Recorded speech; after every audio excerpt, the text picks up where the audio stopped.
Alright, hello again, party people. I'm trying to fix my fucking hair here. Okay. Yeah, anyways.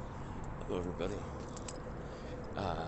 So, I'm gonna start this kind of next round of videos with the same title that got me in so much fucking trouble in the first place, which is an actual alien talks about shit.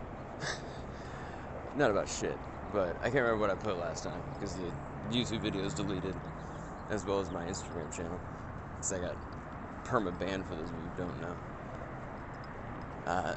Well, my perma-ban came specifically after I started talking about the time travel thing, which is funny because immediately after that, I got the first ping back that actually worked. So, yeah, it's just, things are funny like that. You find when you start messing with this kind of thing that things occur in reversals just as much as they occur in like a forward form. But if you really learn how to work with this kind of technique, then you have kind of like a mirror. It's an opposite day, I call it. You can make it opposite day every day if you want to. And so, you don't have to feel bad when things are going exactly the opposite of how you think they should go. There's a way to kind of slingshot things from like a qualitative standpoint, almost. And again, this is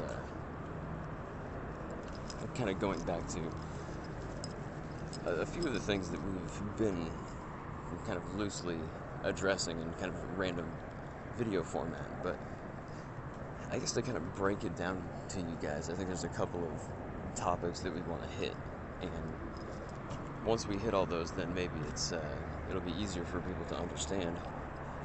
One, what the fuck is happening in this whole place? This whole place meaning like this universe. Like what's happening specifically regarding the solar system, which can be broken down into like kind of a historical form, like a physical, like the real physics objective form, and then a kind of view from various forms of engineerability. And then I think that the next thing is, well, what the fuck is going on with, like, us, right? And about the different kinds of beings that are present in the local biosphere and also in the local information sphere. And I think thereby we can get a little bit of a better grasp about the kinds of issues that have historically beset the beings that are here, right? And having gone through all of those, I think that we can then look at a couple of specific concepts that we all have to grasp. And the concepts, I guess, they'll hold true throughout all of those different models there. And I think that one of those would be narrative vectoring.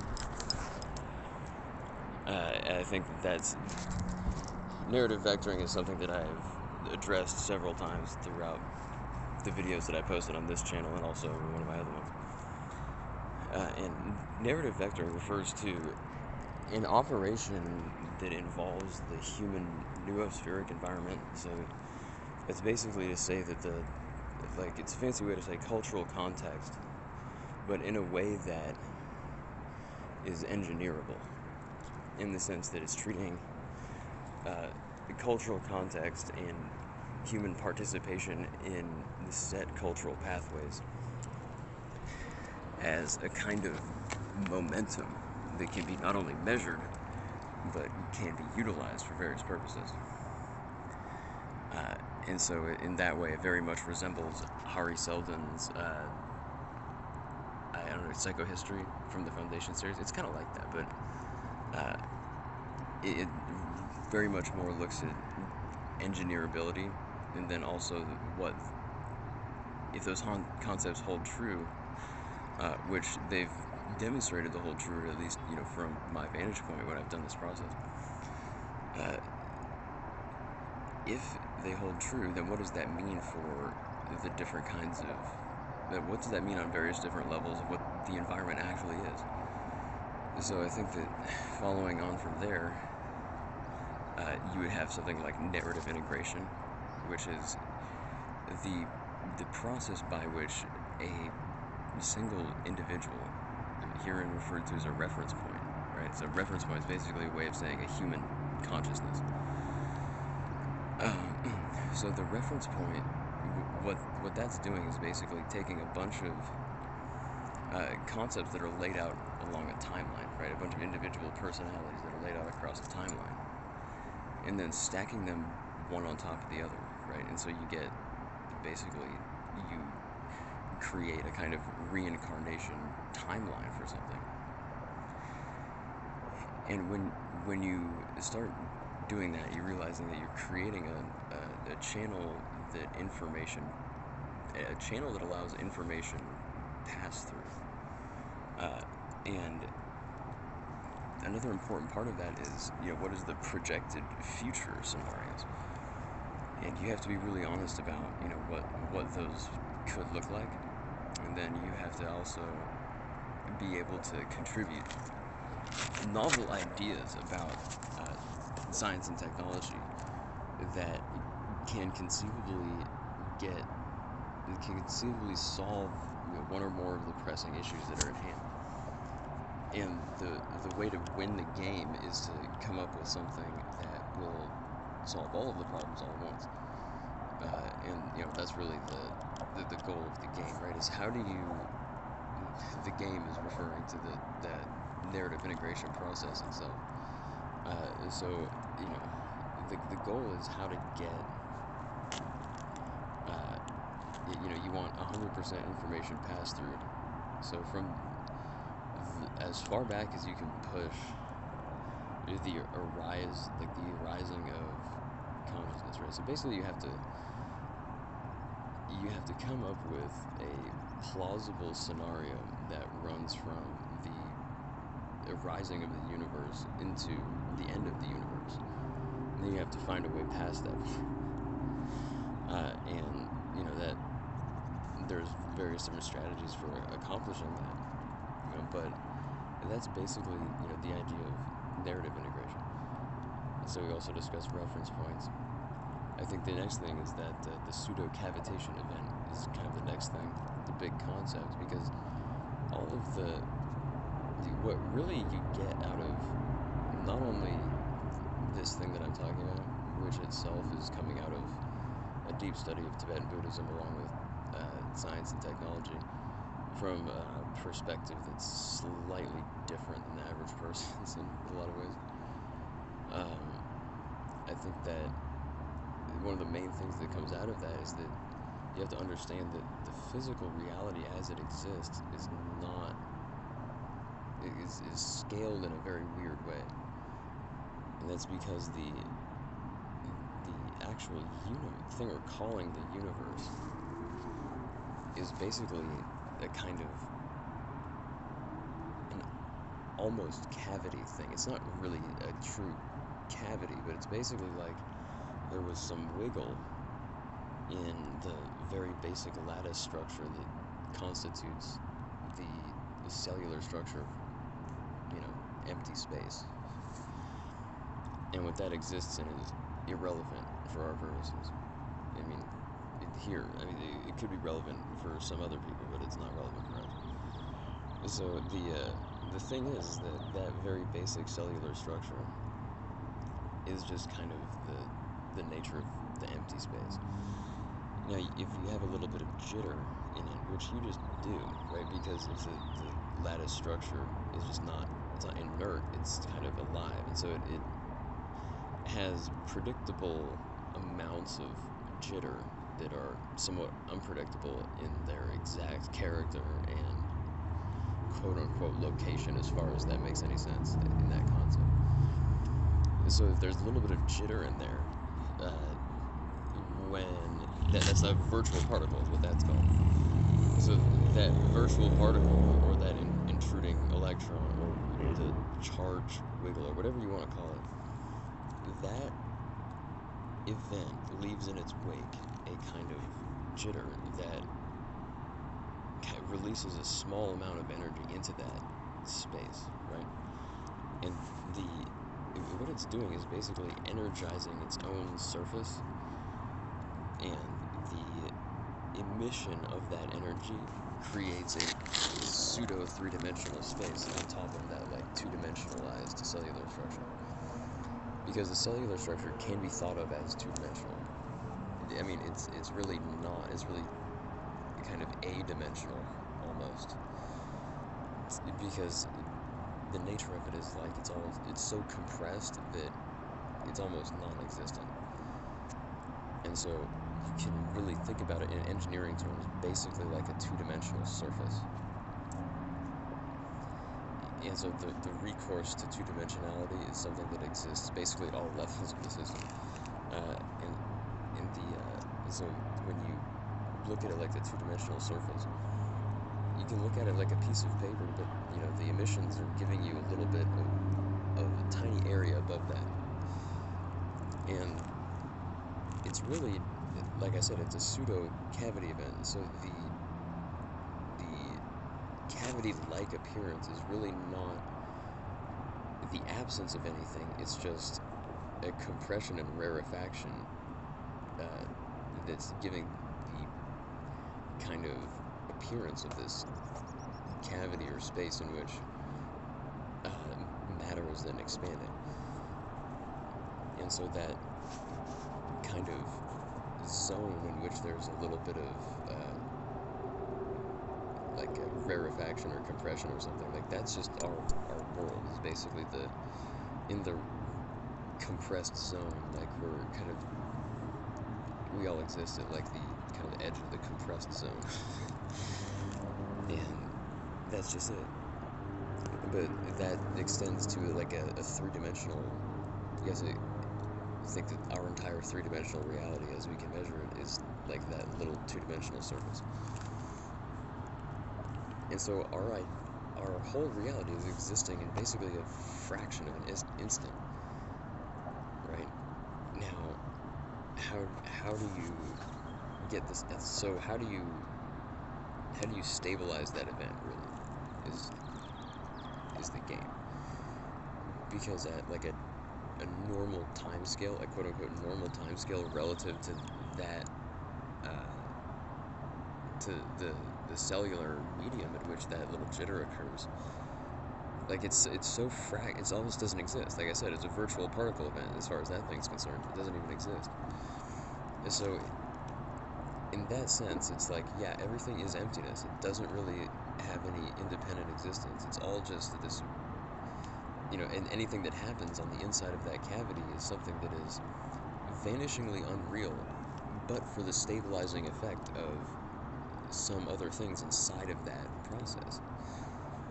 And so what you're doing is you're trying to get yourself out, so you're trying to project in a state of awareness that's related to your reference point in the universe. You're trying to project it outside of that event. And that's just,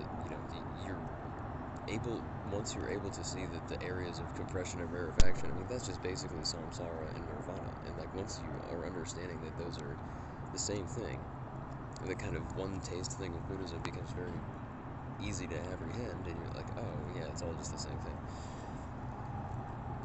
And when you can have like a more or less sustained vision of what that looks like, then you can get outside of the little bubble. And so the little bubble is the universe, is the pseudo-cavitation event. And that once that's into a stabilized form, be it once it's in a stabilized form, it exists kind of as a six-dimensional, almost like a hyper-spherical thing. But it's easy to look at like a sphere. And you have all of the potential reference points that I've been talking about, that's just an individual consciousness. So there's the equivalent of like a reflected cellular structure onto the surface of that object. And each little pocket accords to a potential reference point. And the idea with the narrative integration process is you're basically taking one slice of one of those points from each like cross section of the sphere and sticking it into the very center, you create a little column of different incarnations that go from the relative past to the relative future of that event. And as you can see, it's a little bit weird because it's a sphere. So if you go, you just walk around it and keep going. But when you create that axis that runs from the beginning to the end and like stands up in the middle of it, then you have a different point of view that will stabilize the pseudo-cavitation event. When that creates a real particle event, it's a real event, and that's the bindu. And that realized particle event is, in fact, the bindu or the sphere. That's the single bindu that's talked about in the very deepest of the Tibetan kinds of yoga and other things, like the single sphere of all reality, and like the utter simplicity that you exist in after the application of Mahamudra and Dzogchen. You just kind of stay in the single sphere of awareness. You just never depart from that. And now the idea is, well, how do you get or engineer a way to structure local space so that it accords more with that idea, and thereby use methods of engineering and or artifice to greatly enhance the rate at which people will be able to perceive the true nature of things, and thereby stabilize other reference points inside that cavitation event. And I mean, the whole goal with that is, when you get the runaway cascade of stabilizations, you essentially build out a multiverse in which all of the possible avenues of experience are highly, highly optimized for every single person that was in that original sphere. And that is the goal of this whole thing, is to create the multiverse in which there's the people who create the multiverse are like the unassailable gods of the multiverse. And that's always been the goal, right? I mean, that trickles down to creating the mandala of civil society, if you will, or kingdoms or anything. But when you really think about it, like, you have to do the entire universe all at one time, or it makes no sense, because otherwise you don't have any legitimacy for any level of it. And so what the narrative integration process looks like, in a lot of ways, is kind of like stealing the personalities and the identities of a bunch of heroes throughout history. And once you can plausibly do that, you kind of arrive at your own runaway cascade of integrations that are happening. And that's like the synchronicity that happens. It goes so far beyond anything that a normal person would be prepared to entertain, that it would look like madness from the outside, but it's really not. It's simply that your reference point has begun to act as an axis around which things organize. And that's I mean, if you don't do that in the context of some very like serious meditation stuff, you'll get out in the weeds and the woo so quickly that you'll fucking lose your mind. Like, you will lose your mind over this shit if you're not careful. So the real goal is you have to do it in the context of the meditation practice. And the best meditations for this, seriously, are the Tibetan Tantra. Specifically, it's like a combination of Havadra and Kala Chakra, and like the Yogini thing is the best way to describe it, because the real goal at the end of the day is to realize the empire of Dhruva, or what, that's the kind of stellar version of Mu, or Atlantis or something. It's just a bunch of like Buddhist siddhas who have spaceships and they start planets, and they're like little Edens, and they have like parties, and everyone kind of like, there's one group that kind of jumps around to everybody and kind of like checks in on things, and there's like Tumbaru, this kind of party boat, and that's really all it is. It's a very chill vibe. There's sections of it that have like warrior shit going on, and you have to go through all that before you get to the very end state. But there are like kind of violent parts of this that accord to the charnel grounds in the mandala, and those are like they have some kind of Warhammer 40k shit going on. But it's necessary to have that because you find that this entire thing is like a computation mechanism, and in one sense it's a genetic computer that's trying to put together genetic codes that will be able to realize this kind of integration process and thereby contribute more computing nodes. So in a sense that the ongoing computational process is something that is probably the deepest and easiest analogy to see this whole thing by. And so that, if you think about the whole thing as like a computational event, the violent places are the places where you have the most crucial computations going on, because it's a life or death situation and it needs to be done very quickly, and so you have to have that part of the model. Everything else is basically like just enjoying the fruits of that.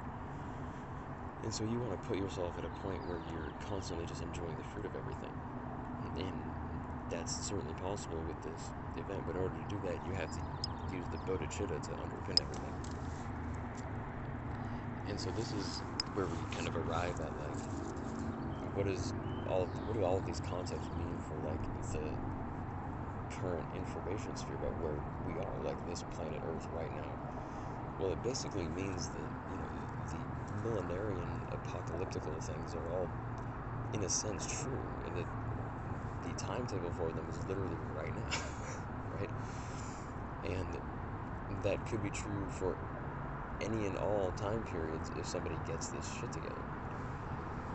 But now that it has been got together, the runaway kind of process has started. And what that does is it invokes all of the memes that have been put into the collective consciousness as the potential sources of the millenarian revelation itself. So that's, in one sense, that's aliens. In one sense, that's the old gods. In one sense, that's like the Abrahamic God or Jesus. In one sense, that's like the devil or maybe some demons. Or who fuck knows? But what it really looks like, for the most part, is the re-emergence of a group of like old vampires that, they were the original people like millions and millions of years ago. They've been like reincarnating since the days that Mars was fucking fertile. And finally, like, they're on planet Earth, and they had a bunch of internal squabbles that involved most of them kind of giving up all their shit and moving to a new state of existence. And the ones that are left are like kind of like the new kids, but their whole existence was engineered and fought for by like one of those entities. And so that thing is now kind of gone through a power allocation process on planet Earth and is using it as like a base to propagate a bootstrap version of reality that runs from the beginning to the end of the universe. And since that already got stabilized, it's basically just remains for this group of humanity now to like go on a different track.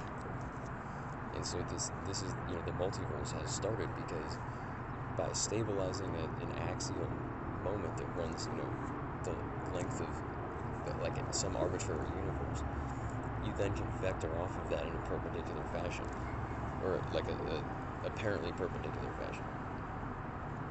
And so that's the process that's happening right now.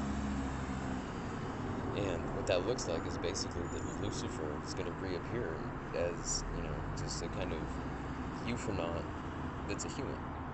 Like a human with, like, mind powers and other shit that can control all of the technology.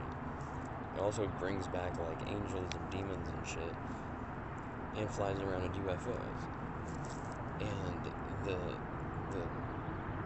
the doctrine that comes out of it is like, yeah, like all of the spiritualities are basically true, but they're all basically very mundane, and it's really open to anybody to kind of seize the moment and do this stuff, but it's much easier to just get on somebody else's boat and, do this thing. And there are, the countries on Earth are basically these deputized zones that are kind of like anchor points for other civilizations that expand all the way across the stars in space and time. And, you can get into those and just bounce out.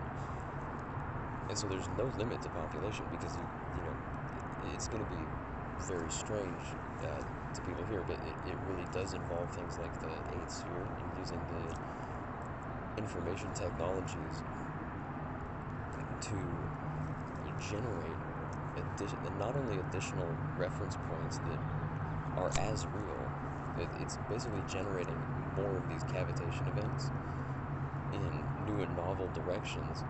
But the key part is that since this was done with the Bodhicitta thing, it was done with Buddhism at the fucking heart of it. Doing the Tantric Bliss Buddhism at the heart of this thing means it's a fucking pimp party show, like in a good way, if you beat the game. In other ways, it's basically just like it's way more chilled out than it's going to be. Like, we don't get the dystopian Skynet, we get Party City. And, part of that involves having preserves that are like the Shire, and part of that involves having, like, big cities that are just fucking, just full of vice and shit. But the vice is very heavily regulated by a fucking UFO mafia, dude. And it's like the Men in Black are real, and, all of the secret society shit is fucking real. Those guys they are talking to aliens that are time traveling people. But the good part for the people that exist here now is that someone from here now is the guy that invented all the shit that they're using. And so all of the people here, or all of the people that exist in this giant fucking time-spanning empire, are all beholden to a single person that exists on your world now. And that guy is essentially an alien, and he hails from a star system that's basically called Procyon. And he's one of these time-traveling fellas that is kind of the anchor point or nexus point that negotiated a bunch of contracts for incarnating all these Tibetan fucking and Indian siddhas into bodies right now, and then doing this narrative integration process for all of them and creating a single Bindu that was capable of spanning off multiverses.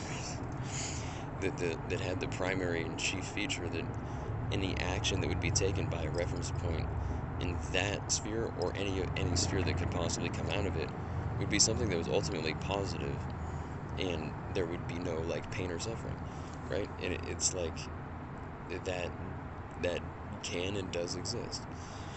And so, in some way it means that, like, if people are around suffering, like, in those universes, they're non-player characters in some way. But, again, that's like, the people here, most people almost aren't there yet. The amount of people that exist in that, like, small single Bindu is very small. It's probably, like, less than 100 people. I mean, the real group of individuals that comprises kind of the star chamber that runs the whole thing, the whole family trust that I call it, that runs everything, like 26 people. And those are pulled from 144 families of people. And those are kind of all, there's not very much diversity in how power is held, because the time traveling element and, like, existing inside of this cavitation network that's been tuned for our kind of life. Like, you wouldn't want to go outside of it. Like, you can, and part of it, like, in order to get to the level where you can do this kind of shit, you have to go out of it. And it's, trust me, I like it better here, because you find out that, like, the purpose of these worlds is basically just, they're just supposed to be Edens and, like, party worlds. And, like, the sex, drugs, and rock and roll are the reasons that you come here. And the whole goal is to get, like, a Krishna in the Goloka environment. And that's what this fella's trying to get all you get, if you get on board with it. And so, as far as engineering the science and technology angle, it's more like using the Tibetan dream yoga as an engineering tool to help engineer bootstrap situations in which you can build time irrelevant technology in dimensions where your awareness does exist, and then kind of send them backwards to yourself now. And when you do that, in the particular kinds of technologies that you'd want to build with that are something that's like something that uses your reference point to help make this integration process occur at like breakneck speed. And really, I mean, the reason why you want to do that is because you want to carve out territory for yourself. And, pro tip for you guys, the network itself was invented by that one guy, and I enjoy talking about myself in the third person sometimes. It goes along with the sunglasses. But, yeah, that was me. I fucking made that shit. And, you can use it to engineer this stuff.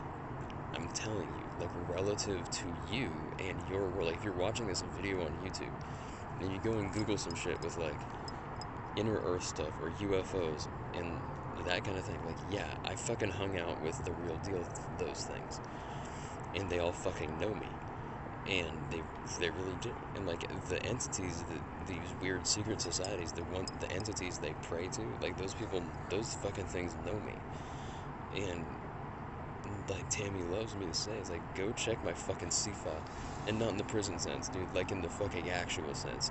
So, go fucking check your own shit, dude. And if you don't know, like, the highest of the secret societies, the things that are like people that hang out on islands or fucking in the tops of these ritzy ass towers, like doing fucking weird rituals, the things that they were praying to are like smoking cigarettes in the alley and calling these people dumb motherfuckers, and living lives that are like common criminals,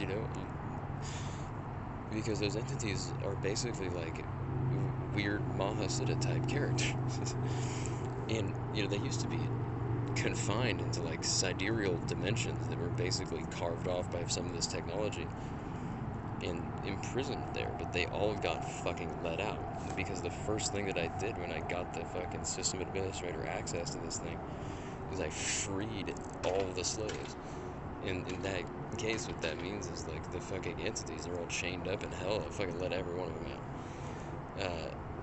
Because they're not evil, they're just the fucking architecting consciousnesses of this planet. And, you let the archetypes out, and you hang out with the archetypes. And that also means that power structures are renegotiated, the futures are renegotiated, and y'all are going to be seeing a lot more of me in that context. And, luckily for you guys, the people who are constituting, like, the kind of core group, the new Anunnaki, they're all very cool, and just me and, like, a bunch of bitches, more or less. We're like the Pink Razor UFO Mafia. It's, like, good kind of geisha vibe. So, yeah, we've seen us. Right?